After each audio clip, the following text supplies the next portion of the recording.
Hola, bienvenidos al canal La Inteligencia Espiritual y continuamos el tema de perseverancia en la fe. En el podcast anterior hablamos de que el concepto bíblico de perseverancia se asocia a la paciencia, a sobrellevar, a permanecer, describe la capacidad de continuar de pie bajo circunstancias difíciles, no asumiendo una complacencia pasiva, sino la entereza de quien resiste activamente ante inconvenientes y fracasos. Dios nos preserva, nos cuida, nos protege, pero tenemos que esforzarnos con las fuerzas del Espíritu Santo. Debemos luchar contra el pecado, crecer en santidad y guardarnos del mundo y del diablo. Cuando nosotros perseveramos, estamos demostrando que Dios nos preserva y nos sostiene. Debemos de tener la convicción de que no perseveramos en la fe con nuestras fuerzas, y para ilustrar esta idea tomaremos una porción de Romanos 7. El apóstol Pablo escribió unas palabras que muestran su consternación por el fracaso de la fuerza de voluntad para lograr un cambio significativo. Pablo comprendió que por muy fuerte que sea nuestra fuerza de voluntad, no es suficiente para vencer todas las tentaciones ni para mantener nuestra vida honrando al Señor. Leamos esta porción de la palabra de Dios en Romanos 7, del 15 al 19. Sabemos en efecto que la ley es espiritual, pero yo soy meramente humano y estoy vendido como esclavo al pecado. No entiendo lo que me pasa, pues no hago lo que quiero, sino lo que aborrezco. Ahora bien, si hago lo que no quiero, estoy de acuerdo en que la ley es buena, pero en ese caso ya no soy yo quien lo lleva a cabo, sino el pecado que habita en mí. Yo sé que en mí, es decir, en mi carne, nada bueno habita.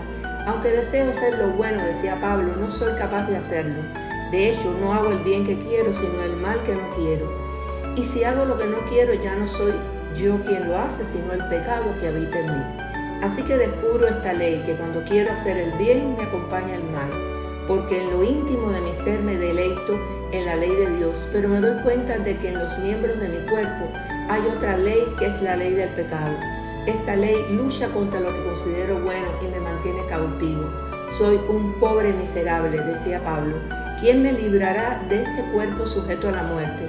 Gracias a Dios por medio de Jesucristo nuestro Señor. En conclusión, con la mente yo mismo me someto a la ley de Dios, pero mi carne está sujeta a la ley del pecado. Con estas declaraciones de Pablo sobre su carnalidad, se muestra claramente el conflicto que vivimos todos los hijos de Dios entre la vieja y la nueva naturaleza.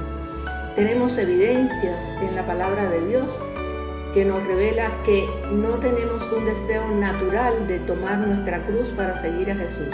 Recordemos lo que Jesús dijo, Lucas 9:23, si alguien quiere ser mi discípulo, que se niegue a sí mismo, tome su cruz cada día y me siga.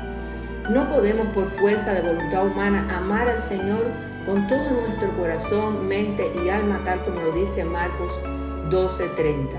La fuerza de voluntad humana no puede cambiar nuestros deseos. Nuestra voluntad por sí sola no tiene la capacidad de seguir la dirección del Espíritu Santo. Ahora bien, la persona capacitada por el Espíritu Santo tiene un cambio de corazón.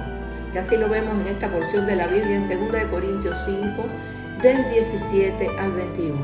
Por lo tanto, si alguno está en Cristo, es una nueva creación. Lo viejo ha pasado, ha llegado ya lo nuevo. Todo esto proviene de Dios, quien por medio de Cristo nos reconcilió consigo mismo y nos dio el ministerio de la reconciliación. Esto es que en Cristo Dios estaba reconciliando al mundo consigo mismo, no tomándole en cuenta sus pecados y encargándonos a nosotros el mensaje de la reconciliación. Así que somos embajadores de Cristo, como si Dios los exhortara a ustedes por medio de nosotros. En nombre de Cristo les rogamos que se reconcilien con Dios. Al que no cometió pecado alguno, por nosotros Dios lo trató como pecador, para que en él recibiéramos la justicia de Dios. Una vez que reside en nuestro corazón, el Espíritu Santo comienza a alimentar nuestra voluntad con sus pensamientos, su visión, su sabiduría y amor. En cambio, el fruto del Espíritu es amor, alegría, paz, paciencia, amabilidad, bondad, fidelidad, humildad y dominio propio. No hay ley que condene estas cosas. Gálatas 5 del 22 al 23. Cuanto más nos entreguemos nos dejemos conducir por el Espíritu Santo, más poder tendremos para seguir la dirección del Señor. Sin embargo, ustedes no viven según la carne, sino según el Espíritu, si es que el Espíritu de Dios vive en ustedes. Y si alguno no tiene el Espíritu de Cristo, no es de Cristo. Pero si Cristo está en ustedes, el cuerpo está muerto a causa del pecado, pero el Espíritu que está en ustedes es vida a causa de la justicia. Y si el Espíritu de aquel que levantó a Jesús de entre los muertos vive en ustedes, el mismo que levantó a Cristo de entre los muertos, también dará vida a sus cuerpos mortales por medio de su Espíritu que vive en ustedes. Por tanto, hermanos, tenemos una obligación, pero no es la de vivir conforme a la carne, porque si ustedes viven conforme a ella, morirán. Pero si por medio del Espíritu dan muerte a los malos hábitos del cuerpo, vivirán. Porque todos los que son guiados por el Espíritu de Dios son hijos de Dios. Y ustedes no recibieron un espíritu que de nuevo los esclavice al miedo, sino el Espíritu que los adopta como hijos y les permite clamar Abba, Padre. El Espíritu mismo asegura a nuestro espíritu que somos hijos de Dios. Y si somos hijos, como herederos, herederos de Dios y coherederos con Cristo, pues si ahora sufrimos con Él, también tendremos parte con Él en su gloria. Romanos 8, del 9 al 17.